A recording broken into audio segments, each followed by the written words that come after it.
Hi friends, இன்றைக்கி நம்ம next என்ன டாபிக் பார்க்குறோம் அப்படின்னா ஆன்சியன்றதுக்கப்புறம் வாழ்ந்த க்ரீக் சிவிலைசேஷன் பற்றி நம்ம என்ன பார்க்க போகிறோம். ஆரம்ப காலத்தில் இந்த கிரேக்கர்கள் வந்து எப்படி இருந்தாங்க அப்படின்னா, இந்தியாவில் வந்து ஆரியர்கள் எப்படி ஒரு பழங்குடியினராக வாழ்ந்தார்களோ அப்படி தான் என்ன செஞ்சுருக்காங்க அப்படின்னா, கிரேக்கர்களும் ஒரு ட்ரைப், அதாவது பழங்குடியினராக தான் என்ன செஞ்சுருந்தாங்கன்னா வாழ்ந்துட்டு இருந்திருக்கிறாங்க. ஸோ ஒரு தலைவர் இருந்தால் அப்படின்னா அவங்களுக்கு கீழே பல குடும்பங்கள் வந்து அப்படி இருந்திருக்கு. இப்போ ஒரு ட்ரைப் எடுத்துக்கிட்டோம் அப்படின்னா, ஒரு பழங்குடியினர் நம்ம எடுத்துக்கிட்டோம் அப்படின்னா அவங்களுக்கு வந்து என்ன செஞ்சுருக்கோம், ஒரு ராஜாவும் இதுக்கப்புறம் இருந்திருக்காங்க. அவங்களோட முக்கியமான தொழில் வந்து என்ன அப்படின்னா அக்ரிகல்ச்சர் அண்ட் அதுக்கப்புறம் கர்டிங், விவசாயம் மற்றும் அதுக்கப்புறம் மேய்த்தல் தான் அவங்களோட முக்கியமான தொழிலாக இருந்திருக்கு. ஆரம்ப காலத்தில் கிரேக்கர்கள் வந்து என்ன பல கடவுளை வந்து கும்பிட்டுருக்காங்க. ஸோ அவங்க வந்து என்ன பண்ணியிருக்காங்க அப்படின்னா, அவங்கள வந்து மனிதர்கள் கூட என்ன கனவும் என்ன செஞ்சுருக்காங்க, கண்டிருக்காங்க. ஸோ அவங்க அந்த கிரேக்கர்கள் வந்து ரொம்ப அதுக்கப்புறம் சக்தி வாய்ந்தவர்களாகவும் அழியாதவர்களாகவும் இருந்திருக்கிறாங்க. ஸோ சுயிஸ் அப்படின்னு சொல்கிறாங்க. அது வந்து என்னது அப்படின்னா அவங்களுக்கு வானத்தினுடைய அதுக்கப்புறம் கடவுள். ஸோ அது வந்து என்ன சொன்னால் இடியை ஏற்படுத்தியது அப்படின்னு சொல்லிடுறாங்க. அடுத்து வந்து ஃபோசிரான் அப்படின்னு சொல்கிறோம். அது வந்து என்னதுன்னா கடலினுடைய கடவுளாம். அது வந்து என்ன செய்யும் அப்படின்னா கப்பலை மூழ்கக்கூடிய ஸ்டார்ம்ஸ் இருக்கும்ல, அதை வந்து ஏற்படுத்துறது. அப்போலோங்கிறது சூரிய அதுக்கப்புறம் கடவுளாக. அது வந்து அதுக்கப்புறம் எதிர்காலத்தை வந்து என்ன செய்யுமா, வெளிப்படுத்துமா. அதீனா அப்படிங்கிறது வந்து எப்படின்னா வெற்றியினுடைய தெய்வம் அப்படின்னு சொல்லுவாங்க. அப்படி இல்லாட்டி கலைகளின் புறவல்லர் அப்படின்னு சொல்லி சொல்லுவாங்க. அடுத்து டியோனசிஸ் அப்படின்னு சொல்கிறாங்க. அது வந்து என்னன்னா மதுவினுடைய கடவுள் அப்படின்னு சொல்கிறாங்க. இப்படி பல கடவுளை வந்து கும்பிட்டுருக்காங்க. அதே மாதிரி அந்த கிரேக்கர்கள் வந்து என்ன செஞ்சாங்கன்னா தங்களுடைய கடவுள் வந்து ஒலிம்பியாஸ் அப்படிங்கிற ஒரு மலையில் வந்து இருந்ததாக என்ன செஞ்சாங்கன்னு நினச்சிருக்காங்க. அதே மாதிரி அரௌண்ட் அதாவது கிமு 800 வந்து கிரேக்கர்கள்லாம் என்ன செஞ்சாங்க அப்படின்னா அவங்களோட கிராமிய குழுக்கெல்லாம் இணைஞ்சு நகர மாநிலங்கள் உருவாக்கணும்னு சொல்லிட்டு என்ன செஞ்சுருக்காங்க, கூட ஆரம்பிச்சிருக்காங்க. ஸோ அப்போ வந்து என்ன செஞ்சுருப்பாங்க அப்படின்னா அந்த நகர மாநிலங்களத்தினோட உயரமான பகுதி இருக்கும்ல, அதில் வந்து அக்ரோபோலிஸ் அப்படி இல்லாட்டி சிட்டடல்னு ஒரு கோட்டையை கட்டுவாங்க. அந்த கோட்டையை சுற்றிலும் நகரங்கள் வந்து என்ன செஞ்சுருக்காங்கன்னா பரவி கிடந்திருக்கு.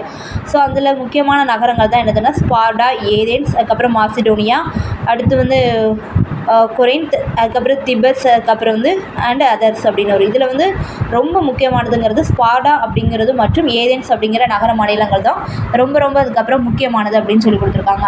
இந்த ஸ்பார்டா இருக்கும்ல, அதனுடைய முக்கிய அக்கறை என்ன அப்படின்னா இராணுவவாதம் மற்றும் போரில் இருந்தது தான். ஸ்பார்டா அப்படிங்கிற வார்த்தை இராணுவவாதத்தை வந்து அதுக்கப்புறம் குறிக்கிறது. இதில் உள்ளவர்கள் வந்து சிறந்த வீரர்கள் தான். ஆனால் அவங்களுடைய கான்ட்ரிபியூஷன் கிரேக்க கலாச்சாரத்துக்கு அவங்களுடைய கான்ட்ரிபியூஷனுங்கிறது ரொம்ப அதுக்கப்புறம் வந்து கம்மி தான் அப்படின்னு சொல்லி பார்க்குறோம். அதே மாதிரி ஏதென்ஸ் நகர மாநிலங்கள் வந்து ஸ்பார்டாவிலிருந்து முற்றிலுமே அதுக்கப்புறம் வேறுபட்டது. இங்கே ஆட்சி செய்த அந்த பிரதேசங்கள் எல்லாமே அதாவது அமைதியாகவும் படிப்படியாகவும் என்ன செய்யுதுன்னா ஆக்கிரமிக்கப்படுது. ஏன் அப்படின்னா அங்கே இராணுவவாதம் வந்து வளர்ச்சி அடையவில்லை. இந்த ஏதென்ஸில் வந்து சிறந்த அதுக்கப்புறம் துறைமுகங்கள், அதுக்கப்புறம் நிறைய அதுக்கப்புறம் கனிம வளங்கள்லாம் அதுக்கப்புறம் இருந்திருக்கு. ஸோ அவங்க வந்து என்ன செஞ்சுருக்காங்க அப்படின்னா வர்த்தகம் மற்றும் அதுக்கப்புறம் கலாச்சாரத்தை வந்து நல்லா டெவலப் பண்ணியிருக்கிறாங்க. இந்த ஏதென்ஸினுடைய ஆட்சியாளர்களே பெர்கில்ஸ் அப்படின்னு சொல்லி அப்புறம் பார்க்குறோம். ஸோ அவர் வந்து 469 பிசிலேருந்து 429 பிசி வந்து என்ன செஞ்சுருக்காரு, ஆட்சி பண்ணியிருக்கிறாரு. அவர் தான் ஒரு மிக சிறந்த ஒரு அப்புறம் ஏதென்ஸினுடைய மிக முக்கியமான ஒரு ஆட்சியாளர் அப்படின்னு சொல்லி பார்க்குறோம். அடுத்து மாரத்தான் போர் அப்படிங்கிறது 490 பிசி அப்படின்னு ஒரு, அதாவது இந்த ஏதென்ஸுக்கு அப்புறம் வந்து அருகில் உள்ள மாரத்தான் அப்படிங்கிற ஒரு இடத்துல வந்து ஈரானிய அதாவது பாரசீக மன்னர் முதலாம் டேரிஸை வந்து என்ன செஞ்சாங்க, கிரேக்கர்கள் வந்து அதுக்கப்புறம் தோற்கடித்தார். அதுதான் என்னதுன்னா அந்த மாரத்தான் போர் அந்த 490 பிசியில் நடந்தது.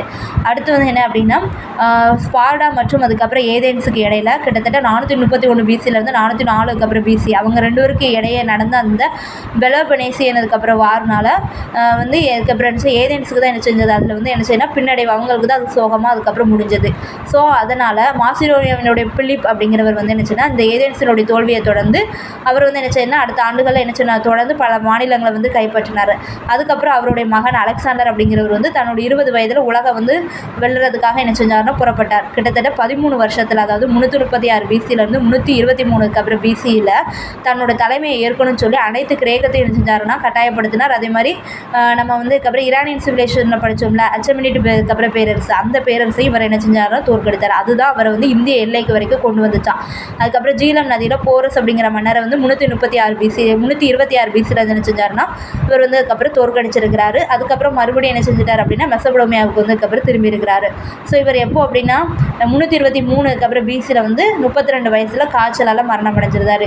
இவரோட வெற்றியினுடைய விளைவாக உலகத்துக்கு வந்து பல அதுக்கப்புறம் வந்து மாற்றங்கள் ஏற்பட்டுச்சு. ஏன் அப்படின்னா ஆசியாவுக்கும் அதுக்கப்புறம் ஐரோப்பாவுக்கும் இடையில வர்த்தகம் ஏற்படுச்சு. நிறைய அதுக்கப்புறம் புதிய நகரங்கள்லாம் அதுக்கப்புறம் உருவாக்கப்பட்டுச்சு.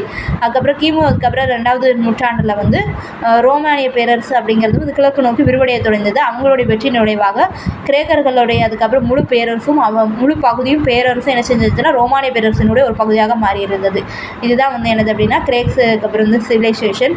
ஸோ இந்த டாபிக் வந்து உங்களுக்கு பிடிச்சிருந்தா லைக் பண்ணுங்கள், ஷேர் பண்ணுங்கள்.